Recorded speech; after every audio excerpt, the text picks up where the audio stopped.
আজকে আমরা শুনব এক অবিশ্বাস্য কাহিনী, বিশ্বাস আর ঔদ্ধত্যের এক লড়াইয়ের গল্প। এটা এমন এক গল্প যা আমাদের দেখায় কিভাবে দুনিয়ার সবচেয়ে শক্তিশালী সাম্রাজ্য ও সামান্য কারণে ভেঙে পড়তে পারে। একবার ভেবে দেখুন তো, যখন কোনো শাসক নিজেকেই সৃষ্টিকর্তা বলে ঘোষণা করে, তখন সত্যের পক্ষে দাঁড়াতে ঠিক কী পরিমাণ সাহস আর বিশ্বাস লাগে। এই প্রশ্নটা নিয়ে আমাদের আজকের আলোচনা।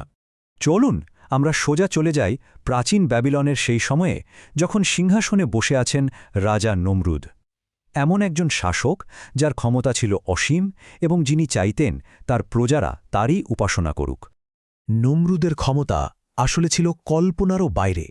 মানে, তিনি শুধু একজন রাজা ছিলেন না, নিজেকে প্রায় ঈশ্বর বানিয়ে ফেলেছিলেন। তারই কথা ছিল আইন, আর তিনি ভাবতেন যে মানুষের জীবন মৃত্যু তারই হাতে। একটানা ৪০০ বছরের শাসন তাকে অহংকারের একেবারে চূড়ায় পৌঁছে দিয়েছিল।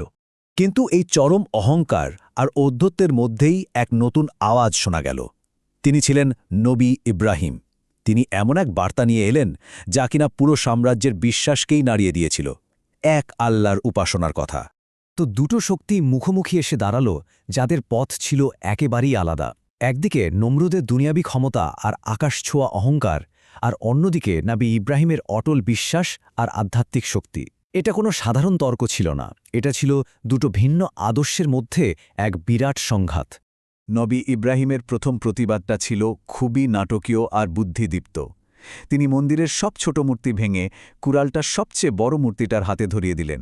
বোঝাতে চাইলেন যে এই কাজ তো তারই হওয়ার কথা, আর এই দুঃসাহসী পদক্ষেপের কারণেই তিনি সরাসরি রাজার ক্ষোভের শিকার হলেন। এই বিদ্রোহের শাস্তি হিসেবে নমরুদ এমন এক ভয়ঙ্কর ফন্দি আঁটল যা এর আগে কেউ কখনো দেখেনি। আর এখানেই গল্পের মোড়টা পুরোপুরি ঘুরে গেল। নবী ইব্রাহিমকে জীবন্ত পুড়িয়ে মারার এক বিশাল আয়োজন।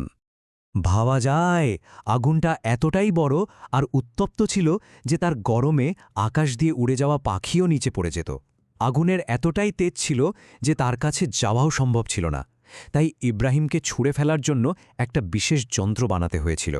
ঠিক সেই চরম মুহূর্তে, যখন সবাই ভাবছে যে সব শেষ, তখনই ঘটল এক অলৌকিক ঘটনা। সর্বশক্তিমানের কাছ থেকে আদেশ এলো, আর আগুন তার নিজের ধর্মই ভুলে গেল।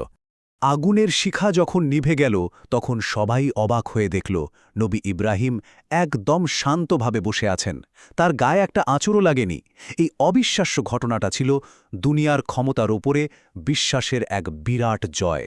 সবার সামনে এভাবে হেরে যাওয়ার পরেও নমরুদের অহংকার কিন্তু একটুও কমল না, বরং সেটা আরও বেড়ে গেল। এবার সে ঠিক করল সরাসরি সৃষ্টিকর্তাকেই চ্যালেঞ্জ জানাবে। এটা ছিল তার জীবনের সবচেয়ে বড় বোকামি আর ঔদ্ধত্য। সে এক বিশাল উঁচু টাওয়ার বানানোর হুকুম দিল, যেটা ব্যাবিলন টাওয়ার নামে পরিচিত। তার মতলব ছিল এই টাওয়ারের মাথায় উঠে সে স্বয়ং সৃষ্টিকর্তার সাথে যুদ্ধ করবে। এটা ছিল মানুষের অহংকারের এক বিশাল প্রতীক। টাওয়ারের চূড়া থেকে নমরুদ আকাশের দিকে তীর ছুড়ল, আর ঈশ্বরের ইচ্ছায় সেই তীরগুলো রক্তমাখা হয়ে ফিরে এলো। নমরুদ তো খুশিতে আত্মহারা, ভাবল সে বুঝি ঈশ্বরকেই হারিয়ে দিয়েছে। কিন্তু এটা ছিল আসলে এক মায়া, যা তার চরম মূর্খতাকেই সবার সামনে তুলে ধরেছিল। যে রাজা আকাশ জয় করার দিবাস্বপ্ন দেখত, তার পতন হল এমন এক উপায়ে যা কেউ কখনো কল্পনাও করতে পারেনি। আর এখানেই লুকিয়ে আছে এই গল্পের সবচেয়ে বড় শিক্ষা। নমরুদের অহংকার ছিল ওই আকাশ ছোঁয়া টাওয়ারের মতোই বিশাল, কিন্তু সৃষ্টিকর্তার বিচার নেমে এলো এক অতি সাধারণ ছোট্ট একটা প্রাণীর রূপে। এই বৈপরীত্যটাই গল্পের আসল কথা। প্রকৃত শক্তি আকারে কিংবা বাহুবলে মাপা যায় না। ছোট্ট একটা মাছি নমরুদের মস্তিষ্কে ঢুকে তাকে বছরের পর বছর ধরে অসহ যন্ত্রণা দিতে থাকল। যন্ত্রণা এতটাই ভয়ানক ছিল যে যে রাজা নিজেকে জীবনমৃত্যুর মালিক ভাবত, সে নিজের মাথায় জুতার বাড়ি মেরে একটু শান্তি খুঁজত। এভাবেই সেই অহংকারী রাজার এক করুণ আর অপমানজনক মৃত্যু হয়। এই অসাধারণ গল্পটা আমাদের কয়েকটা জরুরি জিনিস শিখিয়ে দেয়। প্রথমত, অহংকার মানুষকে অন্ধ করে দেয়, সে নিজেকেই ঠকাতে শুরু করে। দ্বিতীয়ত, পার্থিব ক্ষমতা আসলে খুবই অস্থায়ী, আসল শক্তি আসে বিশ্বাস থেকে। আর সবশেষে, সৃষ্টিকর্তার বিচার যে কোনো রূপে আসতে পারে, এমনকি সবচেয়ে তুচ্ছ জিনিসের মাধ্যমেও। এই প্রাচীন কাহিনীটা শেষ করার আগে চলুন একটা প্রশ্ন নিয়ে ভাবি। আজকের এই আধুনিক পৃথিবীতে ক্ষমতা, টাকা পয়সা বা খ্যাতির মতো কোন জিনিসগুলো আমাদের জন্য এক একটা মূর্তি বা অহংকারের টাওয়ার হয়ে দাঁড়িয়েছে? এই প্রশ্নটা আমাদের সবার ভাবার জন্য রইল